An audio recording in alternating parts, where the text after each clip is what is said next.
Racing just started. We have skipped this tag. Break quickly at the start. Moving a party outside Manly.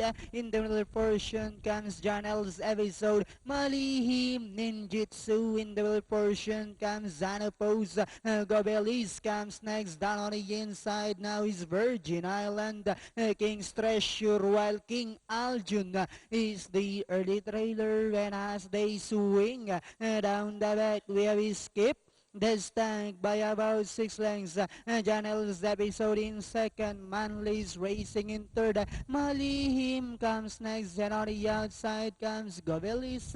Next on Lano is Ninjutsu, Virgin Island, Hanapos, King's Treasure, while King Aljun is still racing less than at a part turn with his skip. The stack by about 3 lengths. Coming closer in second is Janel's episode. Manly still in third. Then here comes Xanopose. Now moving up to take fourth, Ninjutsu. Malihim comes next. Govelis, Virgin Island, King's Treasure, and King Aljun. And as they swing for home, skip the stack. Get on the outside, Janel's episode. Then here comes Malihim. Xanopose in the middle portion. With about 100 meters of the race. The lead now belongs to Xanopose by about 2 lengths.